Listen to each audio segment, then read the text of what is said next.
friends in the live studio audience, and for those of you watching back in your rooms, I'm your cruise host, Jason Still, and back with another edition of All Access Pass and Broken Record, another Rock and Roll Hall of Fame legend, all the way from, yes, do me a favor, Mr. Rick Wakeman.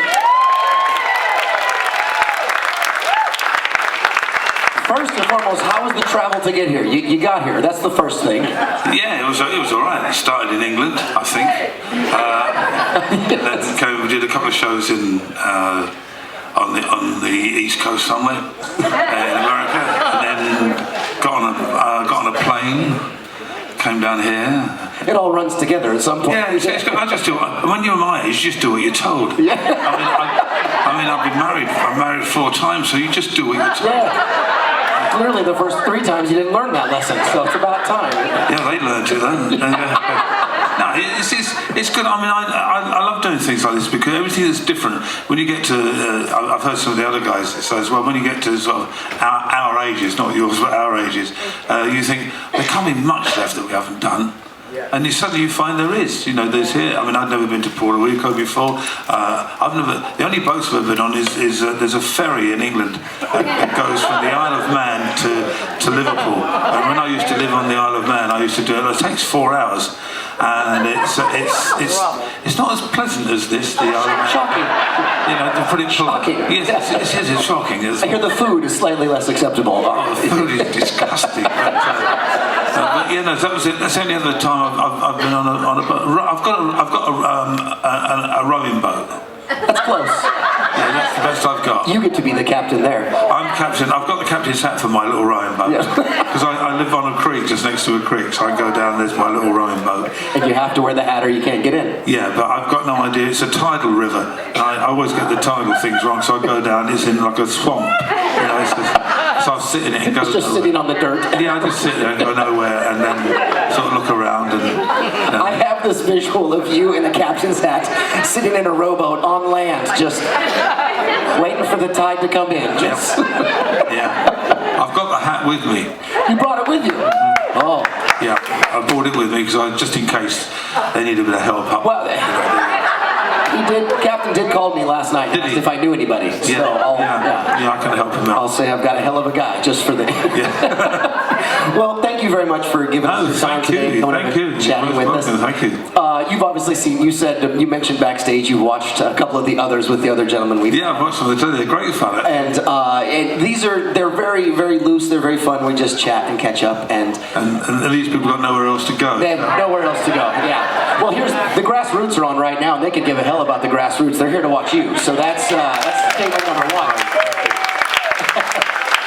They also know the Grassroots have a second show, so I don't know how much they subscribe to that. But first and foremost, and forgive me, you have lived a hell of a life. You have written some books. You have done a whole bunch of stuff in terms of writing down your stories, and you obviously have your podcast and radio, and you do your grumpy ramblings, your newsletters, and you are fantastic as a storyteller. So not only are you Rock and Roll Hall of Fame legend, but you're a brilliant storyteller. Has that always been that way, or you decided as you aged a bit that you should probably remember these stories? No, what happened really was it started at a show many years ago, back in the 70s, one of my shows, and all the power went out, and I just went up to the mic and just told a couple of stories. It's absolutely true, and it went down really well, so I told some more. And when I came off, my manager at the time said, well, he said, that's just cost you like a couple of $1,000. And I said, why is that? He said, you got into overtime because you... And I said, but no, I said, they should be paying me because I saved the day because the power went out. Precisely. And he said the power came back on after a minute. And then it stayed. And it's really fun. Most of the stories I tell are things that actually happened to me. Yeah. And it's not that daft, really. I mean, I'm 74 this year, so you work out I've been doing this for 52, 53 years. Right. You've only got to have a couple of really stupid things happen to you every year. And that's well over 100 different stories. And some of them some of them I have to water down because they're just They're not palatable for everybody. and unbelievable. Some of them, Yeah. I mean, totally unbelievable. But it's amazing that somebody once said to me, "Nothing normal ever happens to you," and it's true. That was my kids who said that. Actually, yeah, there you go. Yeah, I like stories. I like people. I'm a people person. And I like stories, and I love hearing other people's stories. My father once said to me that nearly everybody you meet has got a story, and the chances are they're more interesting than yours. And it's true, I've met some phenomenal people. Well, it's as they say, be interested or interesting. Yeah, that's true. That's true, yeah. Well, and then you started doing Grumpy Old Rick's Ramblings, which I think is fantastic. I love the title, first of all. And I love that you do it, so you do one a month? Is that what you do? Yeah, I basically do one a month. That stems from, there was, anybody from England here? We got a few. Oh, yeah, we got a few. Oh, bloody hell. Yeah. Well, there was a very successful program in England called Grumpy Old Men. Yeah. And I was lucky enough to be on all of them. The guy who did it was a great friend of mine, and it stemmed from that. That's how I ended up doing the books, Grumpy Old Rockstar. And then Wayne, who runs the website in Seattle, he said, "Look, you need to do some grumpy old ramblings and things." And for my grandchildren, I got hundreds of them. And they, You have 6 kids, right? Is that correct? I got six kids and 13 grandchildren. And they're still at it, my life. In fact, some of them might have, 14. Yeah, some of them might have 7 by the end of this. What was I talking about? I don't know. Grumpy Old Ramblings. Oh, Grumpy, yeah. I've got no idea. Well, let me ask this, if I can be personal, and I apologize. As personal as you like. What do your grandkids call you? Oh, Grandpa Grumpy. Grandpa Grumpy. Grandpa Grumpy, and I'm a total embarrassment unless their teachers want tickets for concerts. Of course. And then you're not an embarrassment. Yeah. But I'd like to get the A, Grandpa Grumpy. Come on in and talk to my... Oh yeah, it's funny really. I mean, I like embarrassing my kids. I've always liked embarrassing. Why not? Why have them if you're not going Gemma, my eldest daughter, she's 40 odd now, when she was at school, she was at that age, when she was about 15 or 16, when everything that way too cool. Well, parents are just a nightmare, and I just used to annoy her. They had a big outdoor sort of party at the school in the grounds of various things. We all went. And she'd annoyed me that day, so I went down dressed as Sherlock Holmes. I had the long coat, I had the deer stalker, but I'd also done. You get a spray thing you do in your hair. I done my hair in red and white stripes with the deer stalker, and I had the big Sherlock Holmes pipe. And there's all the kids all in little groups all around, and I just kept going around going, "You had egg for breakfast, I can see that." And I did all of that. And how did you know? And Gemma, she went berserk. She went nuts. I'd ruined her life. Never going to. Of course. Never going to talk to me again. Never going. She was going to run away. And so no. They clearly don't have kids. and it was really quite funny. She went home. It was tears, Of course. And the following day, I had to pick her up from school.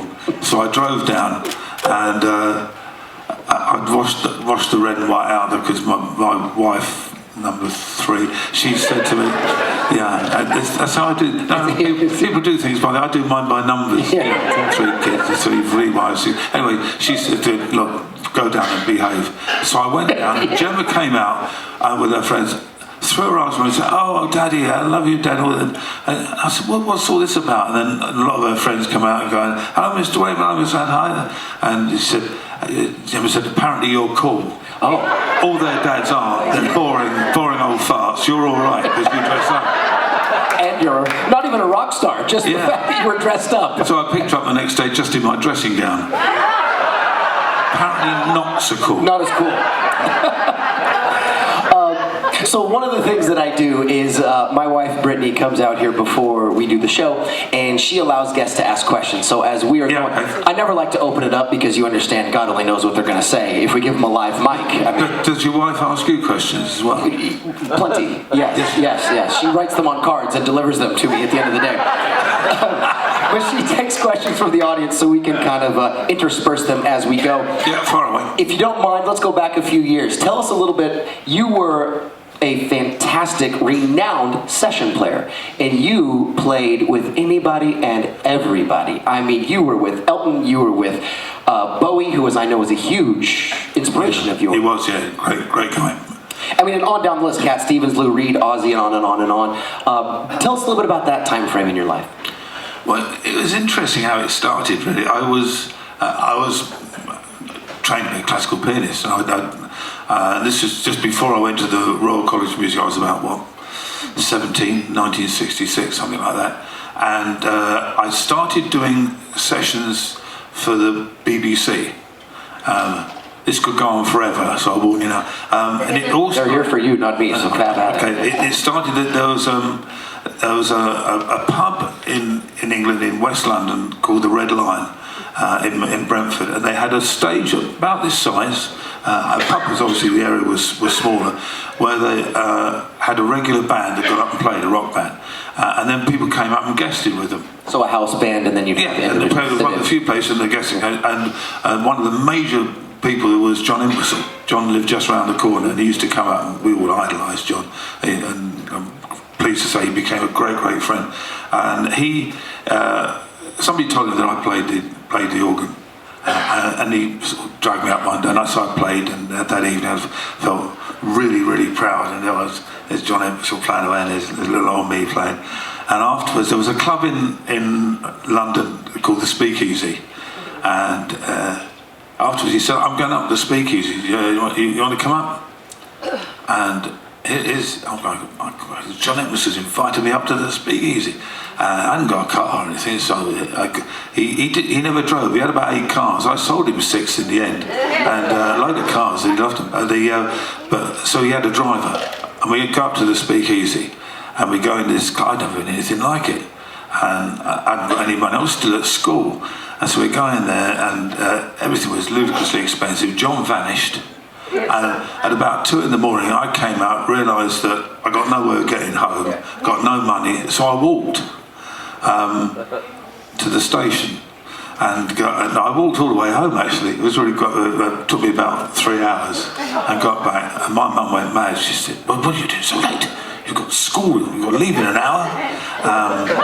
So I arrived at school pissed, and had a hell of a hangover. But then John called I was living up with my mum, and he called out. He said, there's a guy called James Royal who's doing some BBC sessions, and they're in desperate need of an organ player. So I put you forward for it, and you got the job. I went, oh great. Because what it was, BBC, when they started Radio 1, there was a rule made with the Musicians Union that they could only play a certain amount of records. Some of the music had to be live, played by live bands. So there was a guy called James Royal, this was John Entwistle's friend, who had a contract with the BBC to do about 30 sessions a week, to do 30 pieces. So you go along to the studio, and whoever was there turned up to play, you played, and it was all the classic rock stuff. And it was amazing. John did some of them, Keith Moon came along, did some, Jimmy Page did some. It was amazing faces. In fact, I was the only one I didn't know. It was absolutely amazing. And if somebody could find some of those tracks, they would be unbelievable. Ian Pace, drums did a load. Wow. Richard Blackmore did a load. It was just, because all the guys just wanted to come along and play. Sure. And then from that, I got invited to do some bigger sessions at studios. And the first major one I did was a guy called Jimmy Thomas, who was the lead singer of the Argentina Turner Band. Because he used to sing alongside Tina. And I went along and did a session for them. It was really quite funny because it was a real funky, like sort of soul. Sure, yeah. And I loved all the soul music. I played that, but it was bizarre. We played this piece called "The Running Kind." I always remember it, and I just played organ the way that I play really. And how old was I? 18, something like that. And there was a big producer called Denny Cordell, who was the guy who found Joe Cocker And they were great. And he was in the control room with Tony Visconti, who ended up producing Bowie, and Gus Dudgeon, who produced everybody. Everybody. And I got called into the control room, and Denny Cordell said, "Where did you learn to play the organ like that?" And I said, "Mr. Cordell, you probably, I know you probably want more of a Booker T style. I can do it, but it's not really what I do. I'm really sorry." He went, No. He said, "I like what you do." He said, "Because that's completely different. Don't try and play like anybody else. You play like you." I went, "Oh, thank you, Mr. Cordell." And he said, "So I haven't seen you around on the circuit." And I went, No, I'm still at school." And he said, I said, "Well, I've been abroad," which is true. I've been on holiday. I've been with my mum. He didn't need to know that part. No, he didn't go lucky to go there. And he said, "Right," he said, "come and see me tomorrow in my office in Oxford Street." And without thinking, I said, "Oh, I can't come in tomorrow, I've got a geography exam." And he went, "Are you at school?" I went, "Yeah." And he said, "So what do you want to do when you leave school?" I said, "Well, I want to be a musician, really. That's what I do now." And he said, "Well, I tell you what," he said, "if you're in my office at 9 o'clock tomorrow morning, I'll know whether or not you want to be a musician or whether you want to study geography." I was outside his office door at 7:30. And that was the start of it all. And then Yes. I met Mark Bolan and all of the guys, and then I got, I say, as you know, I did the Bowie stuff, and I did Louis. It was just great, and then I joined the Straws. It was great fun, and then it was quite interesting because we had back then in England there were fixers, because apart from the sessions you did for bands and people you knew, there was all the artists that record labels had orchestras, things going along, and I used to get booked for all of those, and there was a fixer who would book those. A guy called, I daren't mention his name. He was a bit strange. He was a bit strange. I don't know if I can tell you this story or not. Probably. Listen, Leo Sayer said a lot of things that people normally want to hear. So fire away. So okay. You can't. Basically, he always used to. There used to be one guy. There was a fantastic drummer called Barry Morgan. Barry used to collect all the checks for the sessions, because he lived close to where this guy, we'll call him David, because that was his name. And he shall remain anonymous. Yeah, he used to pick up the checks and take to the studio, and everybody would get paid. And I got a call one day from Barry, and he said, "Can you call my David's house and get the checks?" He said, "Because I can't get there today." And I went, "Okay." And he said, "Just a word of advice, just get the checks and get out of there." And I went, "Okay." And I had a great guitarist called Mike Egan, who was staying with me, come over to get writing together. Mike, he was the guitarist on the original Journey album. A lovely guy, Scottish guy. So we drive to David's house, and he's in the garden with a lawnmower mowing the lawn, in just a pair of floppy underpants, nothing else. It's not even summer, but he's just got a floppy pair of underpants, nothing else. And he's going on, and Mike said to me, "I'm not going in." You're on your own, mate. I said, "Well, come on, we'll go together." All right, so we went out, and David, he said, "Hi, guy." And we went, "Hi, Dave." He said, "Go up the stairs." You had to go up some stairs to the first floor, which is where his main part of the house was. And he said, "Just go upstairs. Lucy's there." And he said, "She'll make you a coffee, and I'll come and give you the checks." So we went, right. So we go up the stairs, and we get up Already the top. breaking the rules. Yeah, we got up there, and sure enough, he's quite right. There was Lucy there, stark naked. Not a pretty sight. But she's there. She said, "Hello, boys." She went, "Tea?" We yes, please. She said, "Sugar?" We went, "Yes, please." Went, "Milk?" No. So we got this tea, and we just don't know what to do. It's really embarrassing. I mean, we're sort of like 20-year-olds. Anyway, David comes up the stairs and gets the checks out, and gives. He said, "Here are boys. If you had a tea," we went, "Yeah, thank you." So we better be off now. We went, "Okay." So we go downstairs. He follows us down. It's still got the underpass. Just the knickers. And there's a hook at the bottom, and on there is. We used to have a thing in England called Express Dairies, which was the milk delivery man, and he had an Express Dairy jacket, and he put it on over the top of the thing, and the milkman's hat. And we came out, and he stood at the bottom of the stairs, and I swear this is true, and shouted out, "Milkman!" And she shouted down, "I can't pay the bill." He said, "I'm coming up."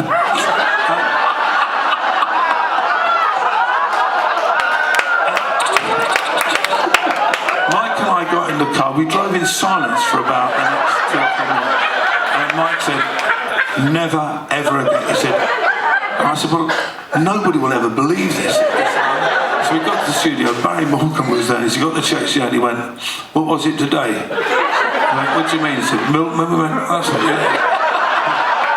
I'd rather not be paid in the future. So I ended up doing all these sessions, and which was great. I did 2, sometimes 3 a day, and it'd be wonderful because you go along and in the mornings, the early ones usually were what we call jingles, which were adverts, and then you could be going and doing a film session for a film, or you could be doing for a famous artist or a not so well known artist. I got banned from doing the jingles, which was. With myself again, Barry Morgan was playing drums on this, and there was a wonderful bass player called Les Hurdle, and I'm trying to think who was playing guitar. Chris Spedding, who was a very famous guitarist who had a few big hits on his own, and we arrived for this jingle at Advision Studios, and again, and it was for a German company who made toilet rolls. And we did cages, a 30-second jingle that you play. And there was a lovely guy called Jerry Shurry who was the MD, but the music, it was awful. I mean, it was just like ding, ding, ding. And so I thought, well, pass a bit of time, have a bit of fun. So about 4 times we played it wrong. One of us would do a wrong note or something. But the interesting thing about jingles, it was always a day out for the directors, for the bosses, a big day out in the studio. So we had 3 German directors of this toilet roll company, and so we're mucking about, and we started to laugh. It was to film, and it was one of the famous things of the girl running through fields of daffodils and toilet rolls flying. It was really awful. Very classy. Yeah, very classy. Yeah. So we're like pissing ourselves laughing at it. And in the end, John Cameron, who was the engineer and owner of the studio, he said, "Could you come in, guys? The directors want to speak to you." So we went in there, we stood there, and one of the guys stood forward, and quite a thick German accent. He went, "We are very upset." I went, "Oh, right." And he said, "We were told that this is the best session musicians in England that we are using for our advertising." And he said, "I am very upset that you do not appear to be taking this seriously." So we stood like that, and Barry Morgan, classic line, just went forward and said, "Guys, this man is absolutely correct. We're not taking it seriously, we really should. Remember, people have got a shit to this music." After That was the end of the jingle career. Thank God, yes came calling. Yeah. Let's slip some of these guest comments in. Rick from Minnesota, what's the most fun thing about going on tour? The most fun thing? Yeah. I like playing. That's fair enough. It's quite simple. I like playing. In most places I go, because as you know from speaking to some of the other guys, when you've been doing it for so long, you're meeting a lot of old friends, and making a lot of new friends, and that's really nice. It's I mean, I do enjoy playing. The travelling, not quite so much anymore. You know, that gets a bit of a. I mean, flying used to be fun. It's not that fun anymore. And the food gets worse. And, you get food? Oh man! And the toilets get smaller. I mean, we got an airline in the UK called Ryanair that wanted to do a thing of giving. You had to buy discs to use the toilet on the plane. I said, with my band, we'd have to buy 40 of it. You know. And that's before you take off. You know. I like playing. I enjoy playing a lot. Bill from Liverpool, New York. Hi, Rick. Whose music, if any, do you listen to these days? Oh, what a good question. I listen to. I'm terrible.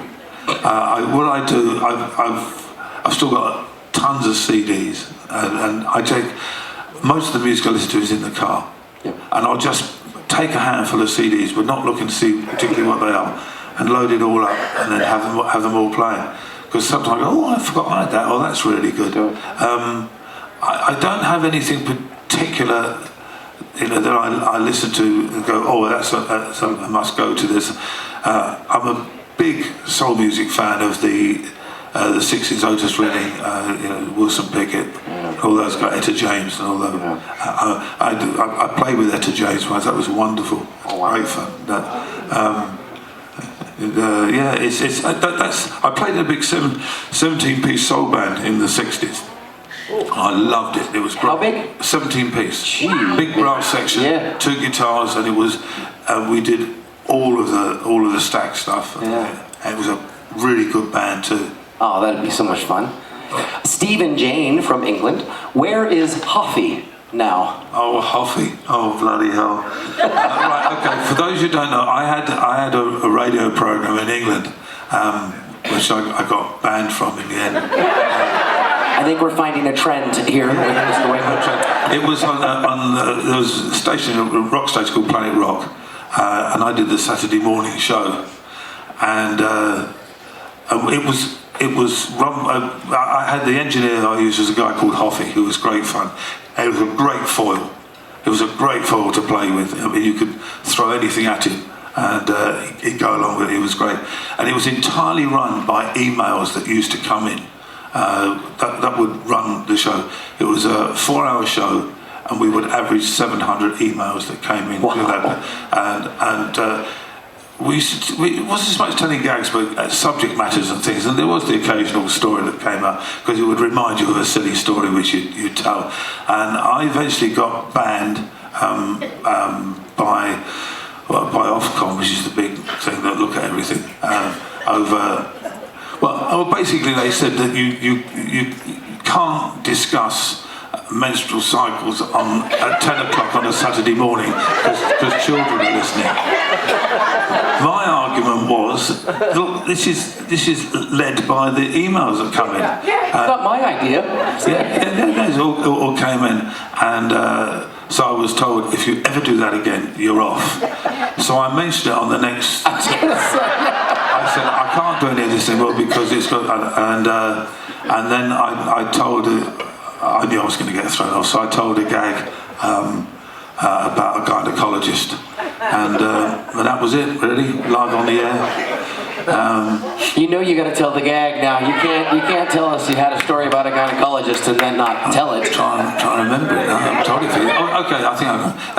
It was a gynecologist. He was retired. He was in the early 60s, and he wanted to do something to pass his time away.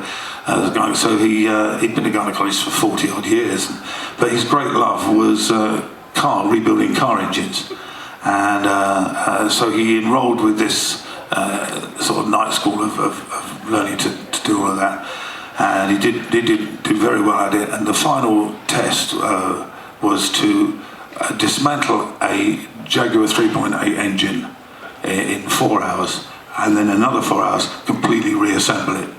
And you would get 50% for taking apart, 50% for putting it together. So he did this, the gynecologist, and when it came to, they handed out the awards at the end, we were getting 80%, 79%, 60%, and they said this Dr. Smith, fantastic, you were completely top of the class with 150%. And he came up there and he said, well, that's very kind. He said, I can't see how I got 150%. He said, well, it's easy. He said, you got 50% for dismantling the engine. He said, you got 50% for reassembling it again. He said, we've given you a bonus 50% for doing it all through the exhaust. And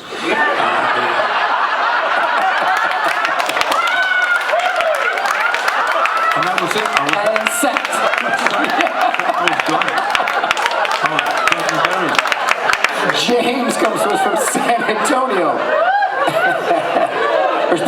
You're gonna watch it tomorrow just to remember the joke to tell her when you go home.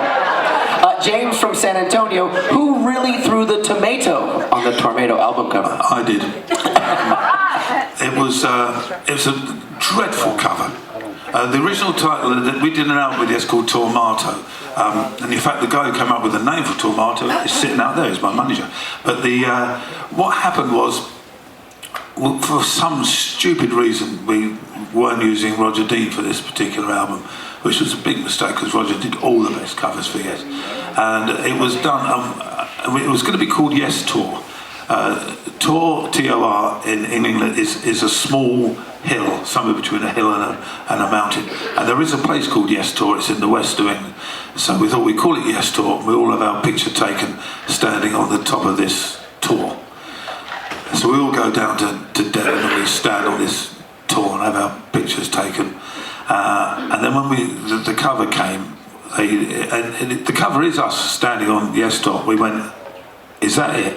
And they brought it into the studio and they put it on a sort of an easel. We went, that's terrible. That's really awful. And there was a whole bowl of salad because most of them lived off rabbit food, and there was this squashy tomato in there. And I just picked it up and flung it at it, and it hit it and just split, and all the little pips and things went down. And the guy from the company, big company who'd done it all, said, that's the only one there, that's the master copy. And he got fired again. Yeah. So this is well, it was saved the day by my wonderful manager, Brian, who's out there, who just said, well, instead of calling it Yes Tour, we'll call it Yes Tormato. And that's how it got it. And that's how history is made. That's how it was made. Andy comes to us from Atlanta. I hear the recording sessions for Close to the Edge were very intense. If this is true, would you give us maybe some insight? Yeah, sessions were intense, to be honest with you. It was great. I mean, it was the early days of rehearsing and recording were the best, because we would spend 2 months, sometimes 3 months, in a rehearsal room, throwing ideas together and putting the music all together, and we'd be about 75% ready when we went into the studio. And then you go in the studio, and then that extra bit of magic, 25%, would happen as the music's been recorded. And they were intense, I have to admit, but in a nice way, because everybody wanted to do the very best of how the music was. We would always try things that technically, in theory, shouldn't be done. I mean, give an example, Close to the Edge, that's what we used to lovingly call the sparkle tape at the beginning, which is all the noises, which took about 2 weeks to do that, because we went out and we recorded birds, we recorded the wind, we recorded rivers, and then we put it all onto a 16 track, then onto a 16 track, then mixed it onto a 1/4 inch, which was really long, and we then put it back on onto a fresh reel of 16 inch to use. And the tape was so long that what we did, instead of it running around the tape recorder, we had it on tape spools running all around the control room with pencils stuck in the wall. A lot of people done that, and it was great. And then to get it back on again. Now that took about 2 weeks to do. When I rejoined the band again in 2002 to do a tour, we decided to do Close to the Edge, and the sparkle tape long since gone, so we could try and take it off the record. But with all modern equipment, it took about an hour to reproduce it. But what was more fun? What we did back then, because we were always looking at things to do and experiments to do. I mean, there's some wonderful things on that album. I mean, Steve used loads and loads of effects and doing the guitar through Leslie Caris, all things like that. And Bill was astonishing.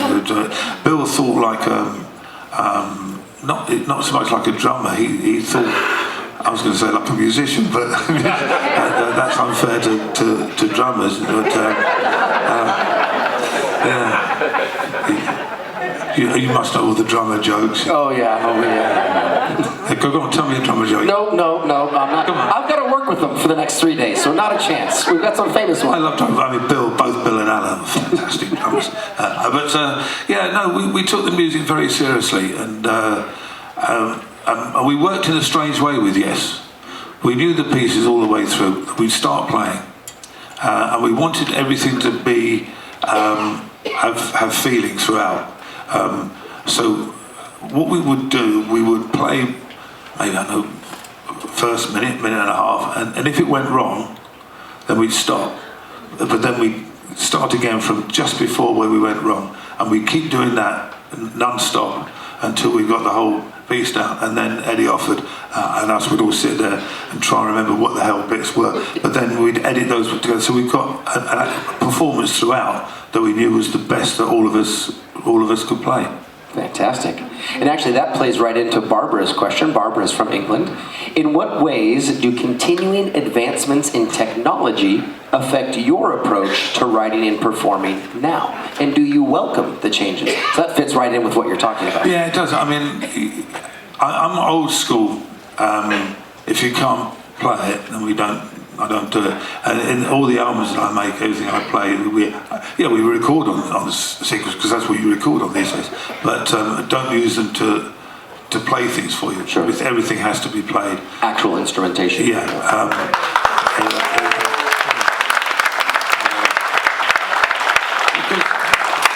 That's what the fun thing is. I mean, I've got a phenomenal band who are all of the same feeling, which is it's tremendous. But yeah, I think the big difference is use technology to aim at or produce what you want to do, but don't let it rule what you're going to do. You know?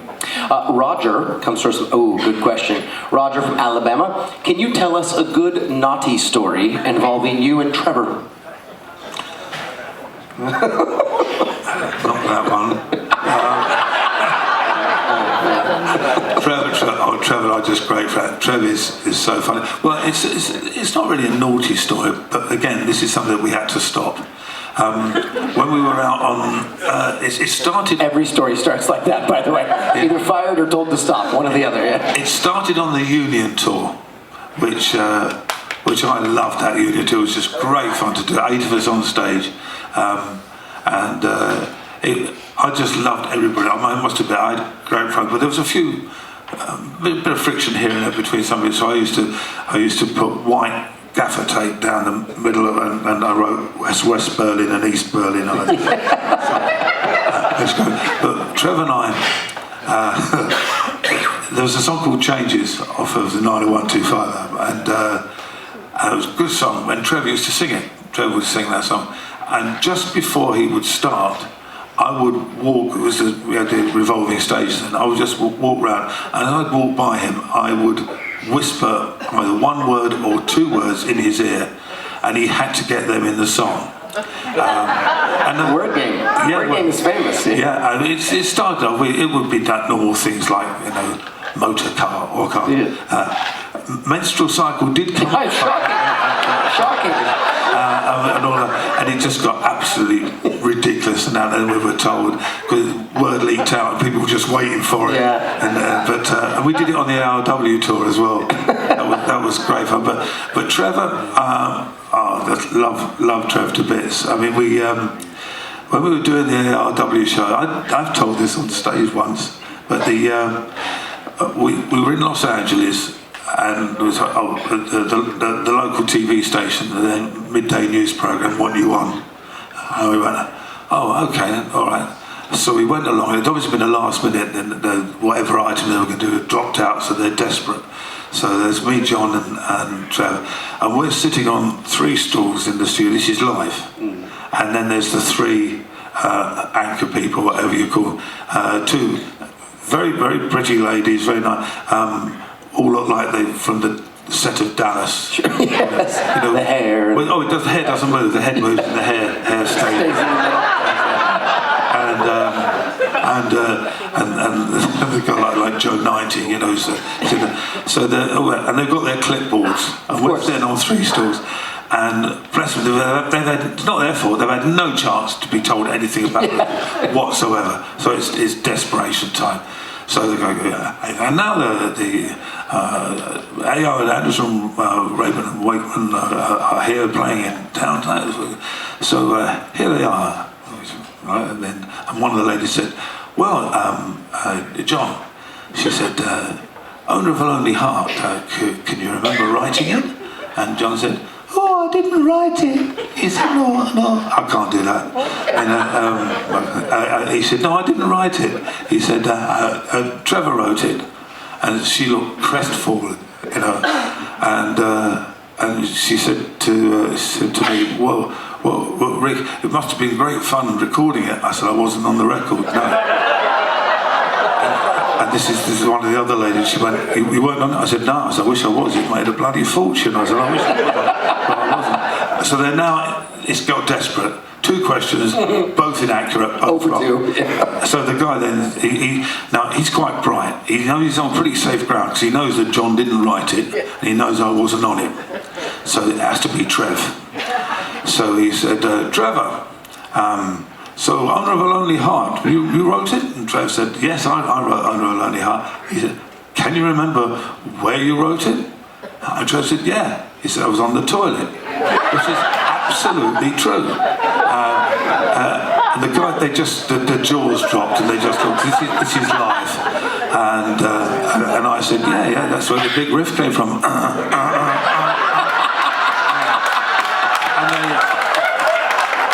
So now the cameramen, they're going. They've gone. Which makes the cameras shake a little bit because they're laughing. And I said, but it was one of the most famous things of folklore in yes history. And they're trying to kind of go, oh, what was that? I said, well, it's the first time ever that anybody has written a number 1 while having a number 2. And that was the end of the interview.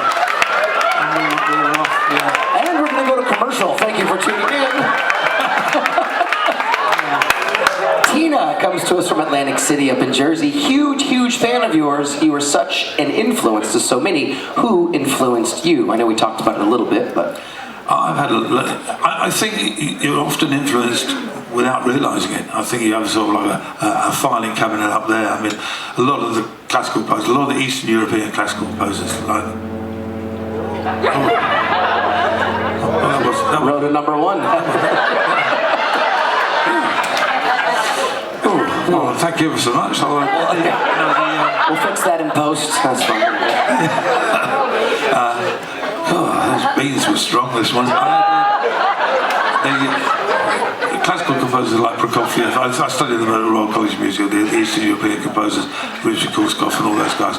So their style of arranging and orchestration is what I base a lot of my stuff on.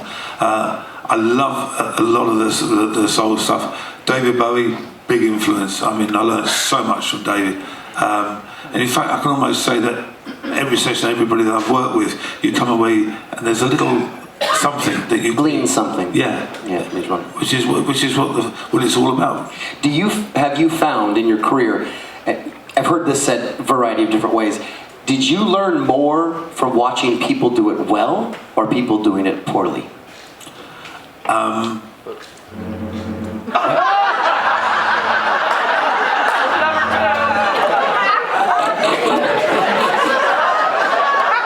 We're like 8-year-olds up here. We're like children. You better check for damage.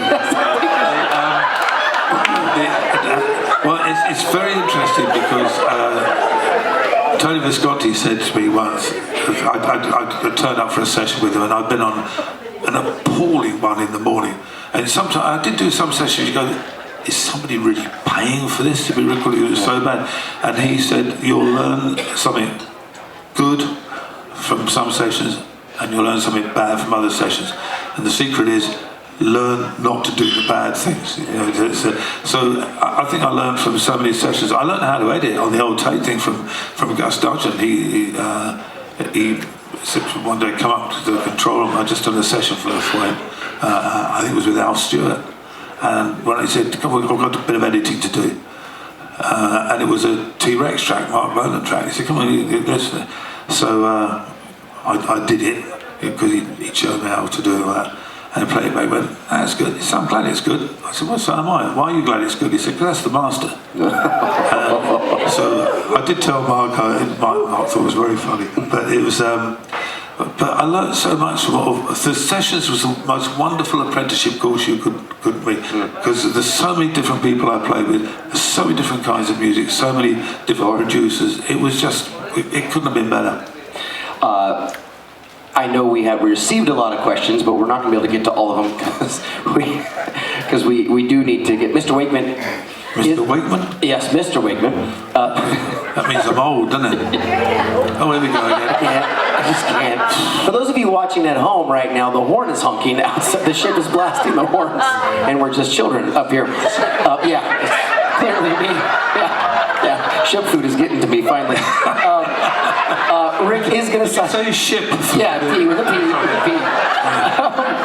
Yeah, speaking of the word game, Rick is kind enough. He is going to sign autographs for us. But before we run out, I do want to fire off. And I know you're so fired off. 7 short, 1 long. I feel like people are going to be putting their life jackets on at this point. I want to give you a couple of quick words, and there's great stories behind them. And I know we don't have a ton of time, but you have dirt from Che Guevara's grave. Is that true? Yeah, it is true. How in the hell? It was it's a long story. I'll try and shorten it. I went out to Cuba. I always wanted to go to Cuba because I was fascinated with the Cuban rhythms and the musicianships, because it had not really been tarnished by the Western world in many ways. And I tried very hard to get out to play, but it was impossible. It was found out that, without going into a long story, that I, through a Swiss group of people, supported a children's cancer hospice in Havana. And Fidel Castro got to hear about this. He also got to hear that I wanted to go and play in Cuba, and he invited me out to play. Oh, wow. So we went out to play with my band. We did 4 or 5 shows there. Met him, which is interesting really, because my politics could have been further from where but he was quite an amazing guy. Only quite a small guy. Wasn't big at all. And I went to the hospital, did all the other things. We did the shows, and as I was leaving, there was a lady called Yvette that was like his right hand lady, and she came. We were at the airport, and she came with this Tupperware box, and she said, "This is for you." She said, "It's from Fidel, but you may have to put it somewhere because it might get misconstrued." I said, and I looked, it was like earth, so it looked like earth and bits and pieces and glass and whatever. I thought, oh my God, it's a load of drugs. Smuggling now. And I'm flying to Mexico now. I'm going to Mexico. And, oh shit! I've got to thank you very much. And one of my crews. Now this is not a joke. Our flight cases weren't big enough to go on the planes to get to Mexico. The ones that they were flying. So Castro had cases made for us by the coffin maker on Cuba. So all our gear's in coffins. So they prized open one of them and they slipped this into the coffins, and it got to Mexico, and it got back to. We went to Costa Rica, and then it came back home to England, and I have got it. Yeah, I have got the earth, or part of the earth, because Castro had the earth that he came in before they separated it all up. He kept half and gave me the other half. That's amazing. Yeah. Did you really push Salvador Dali off stage? Yeah. Okay. Quite like his artwork though. Melted off. Yeah. It was I was playing with straws. We were in Paris, playing in a circus. Would you believe? As you do. Yeah, as you do. This was 1970, and I had one little solo in the whole show. There's a whole hilarious story that goes with this, but I'll shorten it. And I was coming up to my solo bit, and heard all this shouting and cheering or whatever. And I looked up, there was this guy with a funny hat on and a stick and a ridiculous moustache. He was like waving his stick and that. And I thought, oh God, there's some madman come up on stage and he's ruining my solo. And so I played a bit, but he carried on doing it. So in the end, I had enough. So I got up and I went over to give him a shove and said words to the effect of, "Would you mind going away?" To the effect of, he turned around and sort of in Spanish, whatever it was, and so I gave him another little nudge, and it wasn't a big drop, but he went.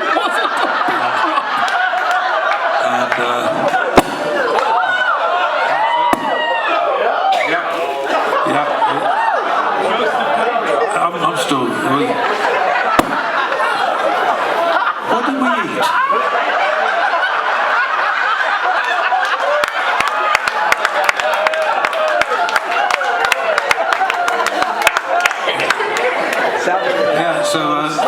So we have to do a runner out of Paris. You're still working, are you? Maybe. I think it was my batteries. Oh, really?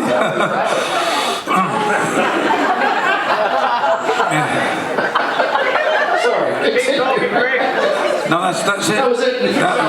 So we have to do a runner out of Paris. Yeah. And the last question before we take you around the corner there, did you really try to smuggle KGB uniforms? I didn't try. I succeeded. Oh. Yeah, I got.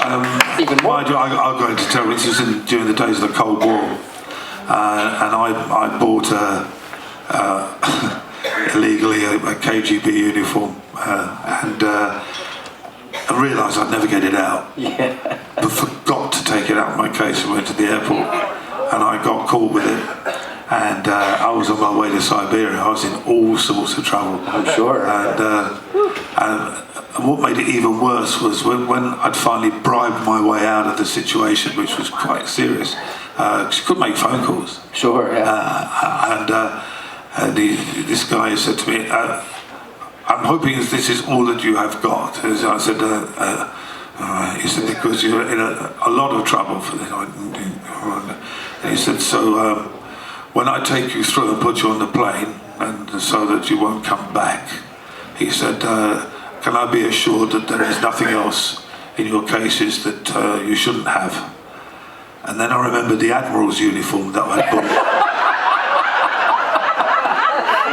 So I got taken back in the room for further interrogation. But but in the end, it was quite interesting. This is Cold War days, and the things that they loved their music. Yeah. Back in the 70s and the early 80s. They couldn't get it. Right? They couldn't get it. They couldn't get it. And I sat down with this guy, and I have seen him since. Oh. And I sat down, and he said, "There is a glimmer of hope for you." I love that they all speak like James Bond villains. Oh, they do. They all do. And he said, "It's very difficult to get records over here. Very difficult, hard to get." I said, "Anything you want. I'll get it." He said, "This is all honestly." He said, "Well, what can you?" I said, "What do you want?" "Yes, records." I said, "Anything on Atlantic, Les Zeppelin." He said, "Yes, please." And I said, "On IMS, there's me, Supertramp, there's police." He said, "Yeah, please, yes, everything, yes." So, and I said, "Well, how do I get them to you?" And he said, "You post them to," and he gave me the address. He said, which is on the West German airport in Berlin. He said it will get picked up and it will be driven through over the border through checkpoint Charlie and round to the East German airport. He said, "Well, I can collect them. If they go direct to the East German airport, I will never see them. They will just disappear on the black market. I promise I will do that. I promise I will do that." He said, "Yes, you will." Yes, you will. And I did. I sent him. How many albums? I must have sent him 100 different albums from Atlantic. But of course, I never heard about it. But the interesting thing was, I met him quite a few years later. The Berlin Wall had come down, and it was all opening up. Everything had changed an awful lot. And I saw him at Heathrow Airport, and I recognised him. And he recognised me, and he sort of came over and he said, "Rick," and I said, "Hello." He said, "How are you?" I said, "I'm very well, thank you." He said, I said, "Are you okay? Everything all right?" He said, "Yes." He said, "I got all the records." I said, "Did you?" I said, "That's brilliant." I said, "That's really good." He said, "Have you still got the KGB uniform now?" I said, "I have." He said, well, since the war, he said, you know, you could have gone away for a long time for that. I said, I know. He said, the record saved you. He said, and interestingly enough, now the wall has come down. He said, the KGB uniforms, they're 10 a penny. Yeah, they're everywhere. And I said, you know the albums I sent you? He said, yeah. I said, they're 10 a penny as well. I feel like we could do this for hours. This man is a true storyteller and legend. Help me get Wakeman. Thank you, everybody. See you out of that.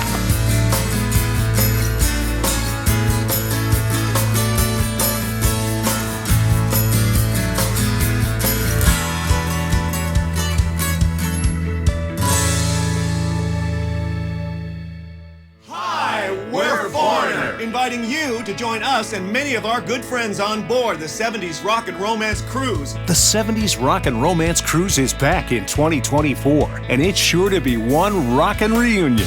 You'll see over 50 live performances from the bands that made the 70s so special, including Foreigner performing the hits at sea, Randy Bachman, founder of Bachman Turner Overdrive and the Guess Who, Dave Mason, War, Generation Radio, Ambrosia, Pablo Cruz, Firefall, Orleans, Queen Nation, Hotel California, A Salute to the Eagles, Creedence Revived, and many more to be added soon.